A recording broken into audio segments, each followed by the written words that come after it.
Welcome back, listeners, to another episode on the Mind Over Masculinity podcast. I'm your host, Sana, and today we are going straight into a truth most men never say out loud. Shame isn't always loud, it's the quiet pressure sitting in the chest, the late night thought loop, the voice that says, "You should have done more, man." For migrant men, that weight often doubles. New country, new systems, new expectations, and still the same internal script saying, prove your worth or lose it all. On this episode, listeners, we are not dressing any of it up. We are unpacking how shame quietly shapes men's behavior, their relationships, and their sense of identity. And more importantly, we are talking about what happens when men stop performing strength and start choosing honesty instead. And listeners, my guest knows this terrain from the inside out. A coach who has built his work on helping migrant men release shame, not with cliches or hustle culture fixes, but through awareness, connection, and actually feeling enough. His journey went from martial arts to teaching confidence to rebuilding himself after his own battles with guilt and pressure. So let's get into it, not to diagnose men, not to blame them, but to finally tell the truth about what the silent weight does and how we start putting it down. Listeners, meet my incredible guest, Kamil Hejmanowski. Kamil, welcome to the show, and I'm really, really honored to have you here with us. Hello everyone, and thank you for joining to listen to this amazing podcast episode. Thank you so much, Kamil. Okay. So let's first begin to understand. Anyways, there are a lot of stereotypes or preconceived notions around men, right, whether it's the childhood conditioning or it's kind of the preconceived belief or the thought, the belief systems that men are always supposed to be providers, caregivers, and they cannot exhibit any emotion because that is basically a sign of failure. But for a migrant man, when we look at a migrant man, what's the first place you see shame hiding in their lives? Yeah, so from what I see in men, um, shame is hiding behind the thing of failure. So basically, they are ashamed of trying and failing at the same time by providing for the family. So that would be number one, I would say, the biggest. Because as men, we tend to be strong and believe that we can conquer the world on our own, especially going abroad. There is a lot of pressure that relies on the men to Mm, do good. So failing is kind of gives you the feeling of feeling ashamed from the within, from the inside, not for what you did, but how you feel as a person, as a man. Because men tend to have big egos and trying to be the number one within the family to provide. I absolutely agree with you, and especially when um it's moving from one country, one culture to an absolute foreign country with a very different culture. I think it multifolds. The challenges are at both the ends. In that country, in the new country, you have to prove yourself. Why are you here, and what exactly you're going to contribute? And then at the same time, you also have to kind of justify, let alone yourself, but even maybe your family or your loved ones, that why exactly you migrated. And if you have gone out for to look out for a better life, are you able to do it immediately or not? So yeah. Exactly how you say it. I mean, uh, the thing around shame for migrants, not only men, but obviously we're talking about men. There is a lot of I mean, like shame triggers that can initiate certain emotions, and and that can lead to different actions, and then that action can create like a Pandora box that is closed up with the emotions. And we know that men, they're not very keen on showing emotions, and I think that subject has to be talked about much more. That we are all humans, and the more we hold up our emotions with this inside that box, the problem starts to reveal later, and it may, finish in a tragic way. I have friends who kill themselves because of holding up the emotions that they had within. Mhm. That is unfortunate, and statistically also, I mean, the numbers don't lie.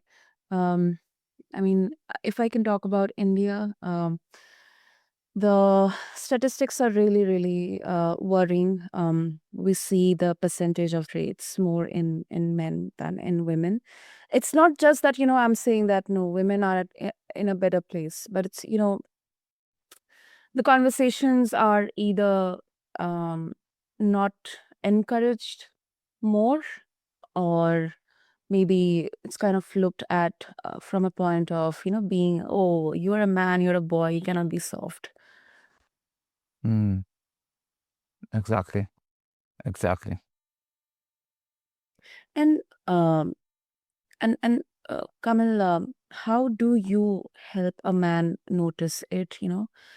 Because shame is, it's almost invisible. To begin with. Like, how do you help a man notice it before it turns out into burnout or isolation? Yeah, that's a good question. So um, I have created it's called a WARF process. So it's like a 5-stage process of helping overcome shame and to become to to to to gain that feeling enough state once again. And the first, the letter W means for wake up to shame, and it's all about the awareness. Um, because some people they don't even, they know what their actions are. They know that they working overworking. They know that um, they please people. They know that they compare themselves to others. However, they don't know the root cause of that, why this is happening. So with the letter W, that's where the magic happens. You start to reveal, obviously asking a good questions to men, and they need to be aware of needing the help, because you cannot help someone if they just don't listen to what you're trying to get from them. So that's number one. So we have letter W, which is for the awareness and discovery. Obviously using special techniques. I am an NLP master practitioner, which is about neuro-linguistic programming. So there is a ways of how I can get that from them using certain techniques. But asking good questions, that's number one. If you know how to ask good questions, you're gonna peel off the layers of that. We call it like layers, like the onion have layers. You ask question, you peel the layers, and you get to the core, the root cause of the the shame. However, coming to that, the shame usually comes in the form of, I'm not saying, I don't want to use bad parenting, but Mhm. we all have different parenting lessons from the early stages, and Yes. that can cause the real feeling of shame since we are children, and throughout the years it's just building up, and then the results are that we live in a society of constant comparison, burnout, you know um, just pleasing people, and worrying about what other people think of us. And that's just the end result of feeling ashamed. I mean, having the shame feeling from this inside. Hmm. Yeah, I 100% agree with you. And I think the first step, as you mentioned, asking good questions, and I think it helps us bring, uh, especially men, that clarity, and then the acceptance, or maybe the acknowledgement, because Mm. we would, by default, would want to run away, you know from facing our own, shouldn't say demons, but kind of the emotional baggage, or maybe, we would just like to compartmentalize everything and just, move on, something like that. And I think that is more and more Yeah. prevalent and acceptable, because of that preconceived notion around men. Um, Before we move on to the further discussion, I think, Kamila, listeners would be very, very um, eager to know your journey as well, because I think the entire kind of beginning of this movement has been inspired from your journey. So if you can maybe share a glimpse with all of us. Yeah, so it's going to be hard to wrap it up in a couple of sentences. However, I'll try my best. So Mm. the whole journey of my life started when I was a child, and I was always that kind of feeling that I hold on to, the shame feeling. It started when I was a very small child, because I'm from Poland, and in the 90s, the you know the lifestyle, it wasn't perfect, it wasn't amazing, it was just enough to have food and to live a, you can Yeah. say, a general life, like an okay life. And Exactly. I was always, from all the grandkids, my cousins, I was always the one left on the side, pushed away. Many migrated to Germany. They had more better toys for Christmas. They was receiving more like pocket money from our grandparents, and I was always the left one on the side. I was raised until I was 12 without the father, even though I had a father, but he was working abroad all the time. And then Okay. in 2003, my parents decided to move to the United Kingdom um, for better life, and they bring myself and my sister there as well.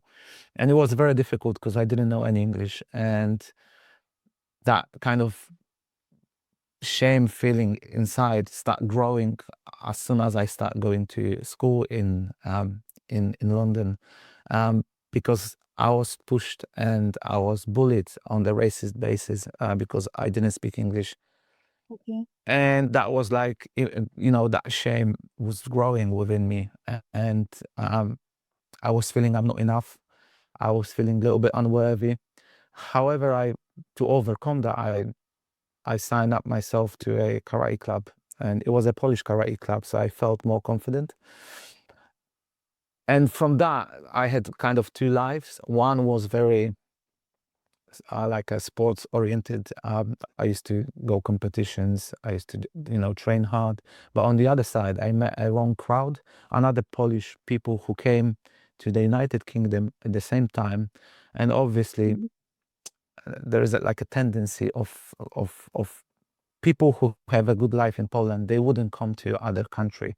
Only people that live on the margin side, they would come. So there was a lot of my age kids with the same issues, parents in separation, or there was alcohol involved in the family, and we stick together. And I start taking drugs at the age of 14. I was smoking THC. I was taking amphetamine when I was around 15, 16, drinking alcohol and doing a lot of, bad stuff like fighting. But on the other side, I was training, and um, I was successful as well.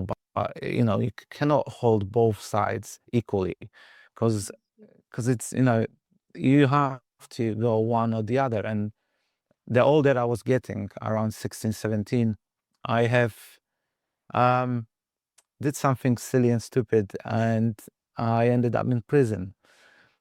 Okay. And that was kind of, I would say, very like a hit into my chest. However, it didn't stop me of doing bad things afterwards as well. And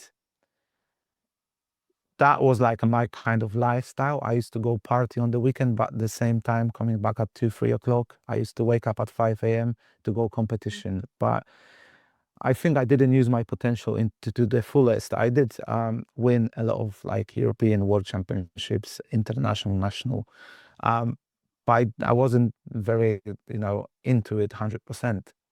So it came to that time where my coach, karate coach, he was like my mentor. He told me, go to university. And because of my low grades, I needed a good grade in college. So I went a sports direction because I was, involved in sports deeply. So I went to university. They accepted me for quite a good university in London. And at the end, I found out that I'm going to be a dad. And that was my turning point. I'm trying to give you the story in very short, a couple of sentences. And it's very difficult because it's quite long and there's a lot of things that I should mention. But just to wrap it up, after my daughter was born, I was like petrified and scared. And I needed to do something to have more time because at the time I graduated sports rehabilitation and I was working the building site, construction site, working like 12 hours a day and I didn't have a life.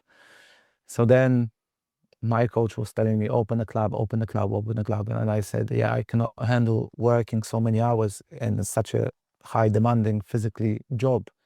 So I have decided to open my own karate club and it worked. And yeah, so since that time, all the friends that I was hanging around with, obviously they went different direction because I had a child. So no one wants to hang around with a person with a child. So everything started changing. My mindset started changing. And I started focusing on the family, on the business, on the traveling, enjoying a little bit life on the different like side of it, not kind of enjoying and being caught up with the police and doing bad stuff.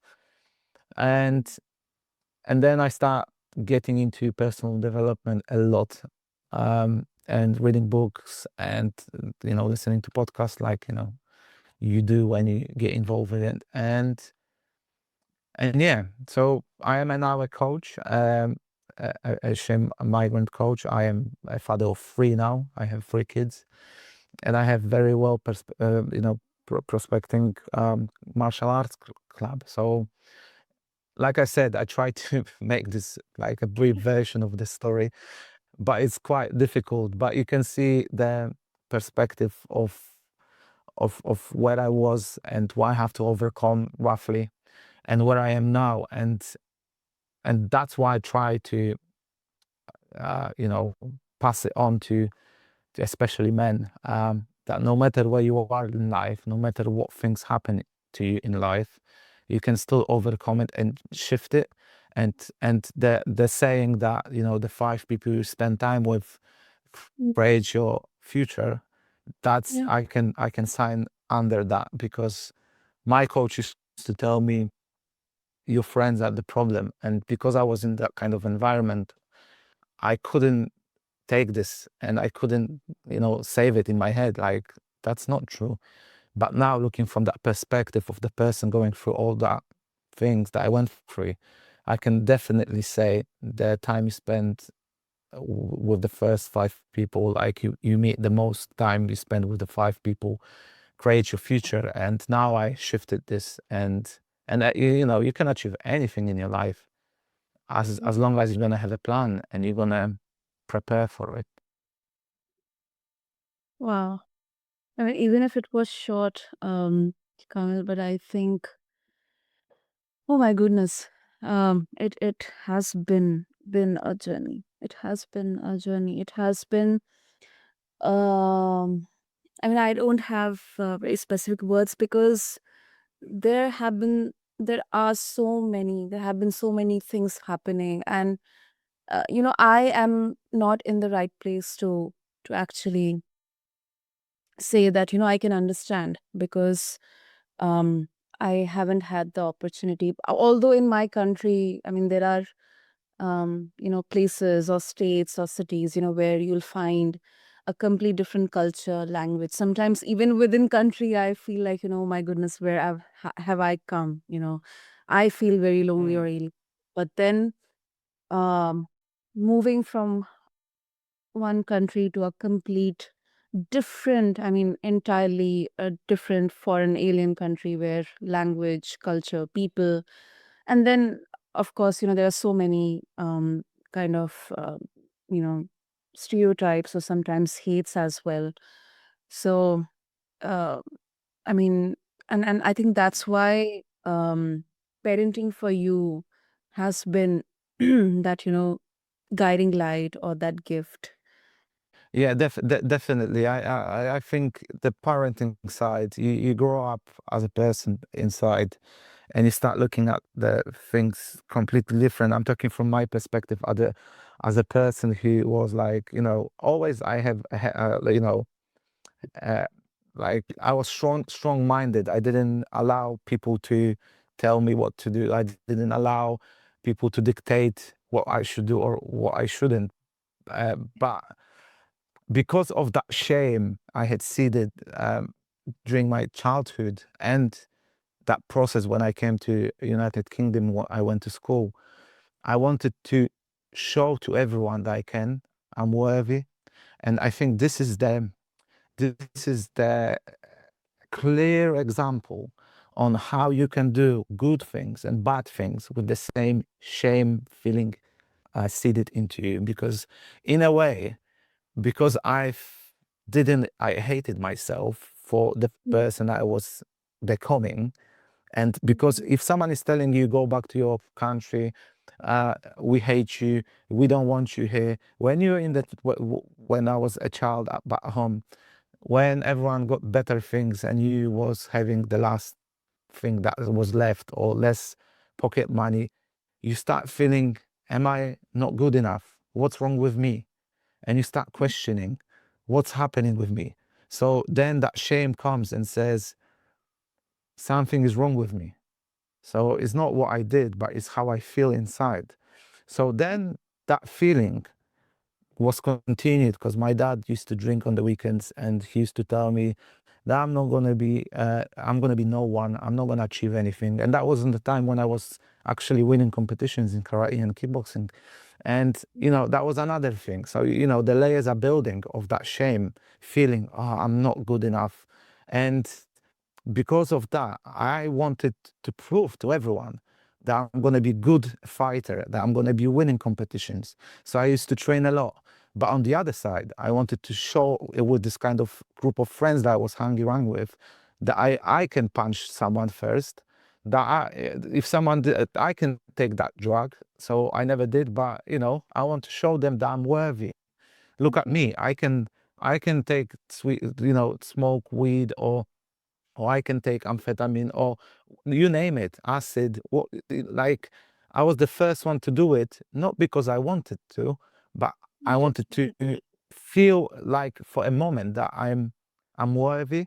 So you can see clearly two good, like you can turn that shame into a good thing, like fighting, winning competitions, training hard, but it can go also on the bad side, and I experience both.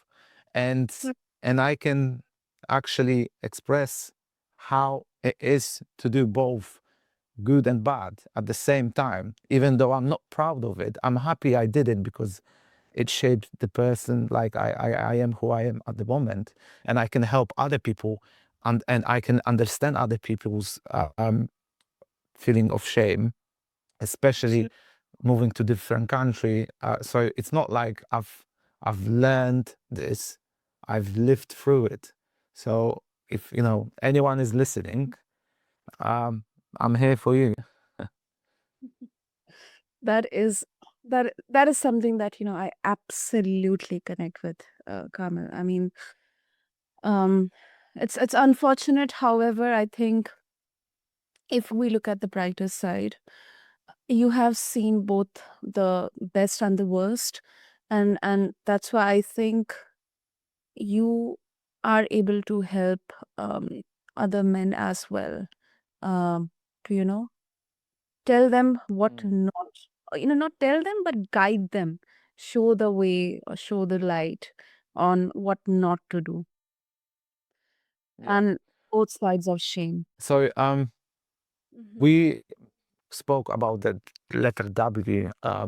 previously from the worth process. So that was to, you know, understand where is this coming from and why we feel the way we feel. And to be honest, I had to go through a very hard way to understand why I was doing what I was doing. So that's number one, and it's very difficult for me as a coach to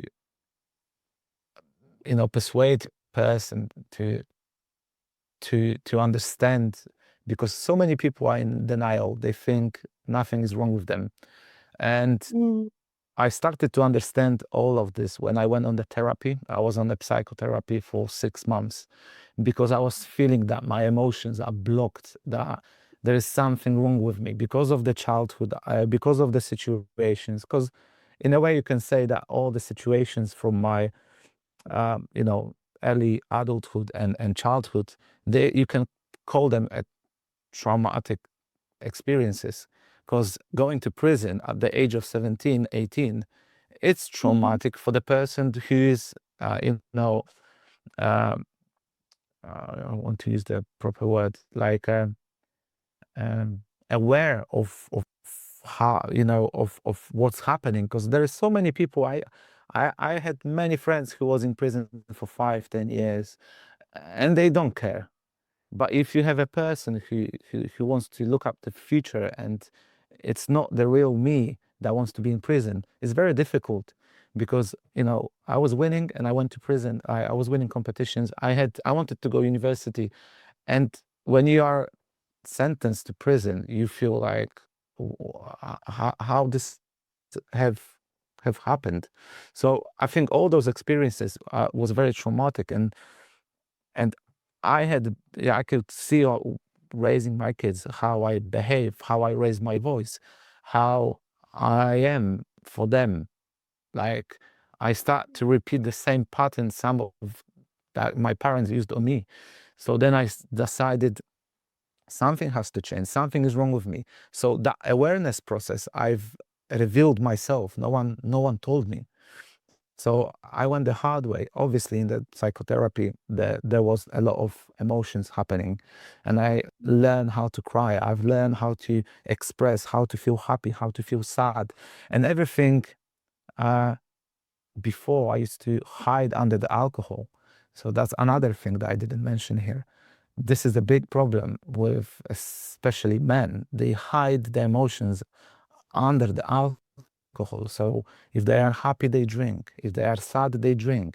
If they are tired, they drink.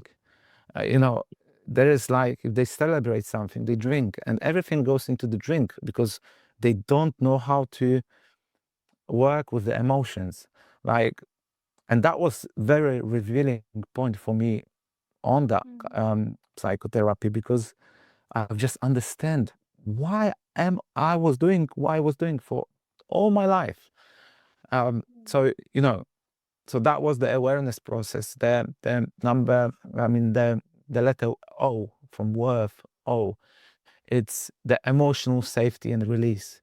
So on that stage, when we know the shame, where it's coming from, the triggers, everything around the shame, then we move to release the stored emotions from the past experiences that build shame. So I've kind of done this on my therapy, because the therapy, it's specializing to go back and to relive their emotions, again, that trauma that you lived. The coaching I do, it's quite slightly different, because coaching thinks for the future, but because I'm a NLP practitioner, Mhm.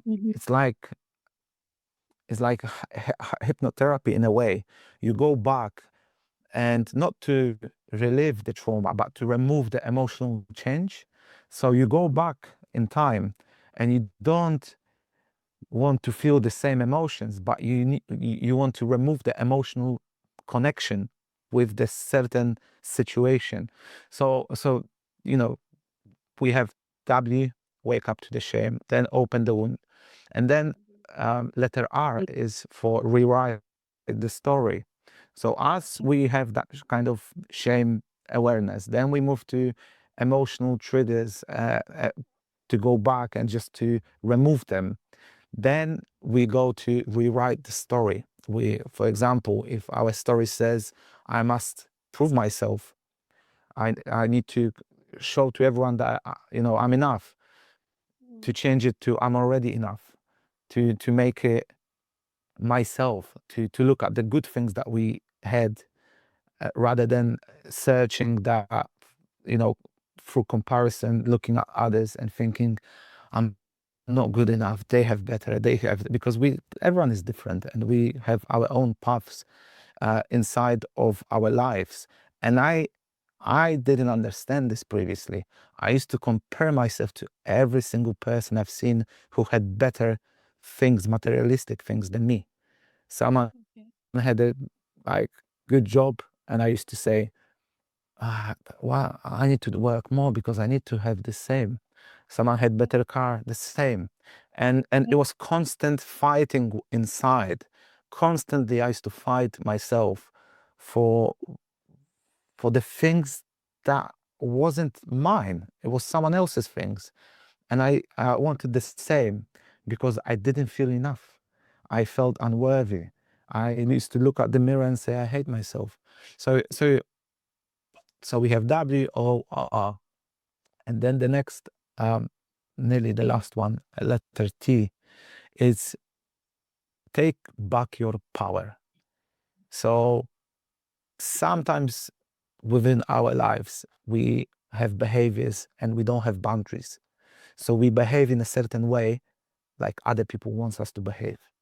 Yeah. When someone comes to you and tell you, oh, you're supposed to call me, you feel guilty because you didn't call them. And let's say maybe you had a bad day, but you feel guilty because you wanted to please that person, make them happy. And that's where T comes. We need to send boundaries. We need to, this is my space and I'm going to do the way I want. If you don't like it, you can go separate ways. So it's very difficult for a person who's on that stage of not knowing what is the feeling of shame inside of them. When we jump in straight into the T, they would always say, no, no, no, no. They want good. They think they're doing good. They think everything they do for that person is to make themselves feel good, but it's not. I build it. I lived that through as well, especially when I used to run. I'm still running karate club. I used to please every single parent that was bringing kids. I tried to make everything for them. But obviously, we are different human beings, and everyone had different perspective on life, and not all my decisions was making other people satisfied. And I was feeling bad because if I had 10 people saying, oh, you're doing good job, but then the one person says, I don't like, I don't know, the way my kids are training or something like that. I used to take that one bad comment and seed it in me rather than listen to those 9 people. And because I was feeling unworthy, I didn't felt, I'm bad. And that was another seed inside of that shame.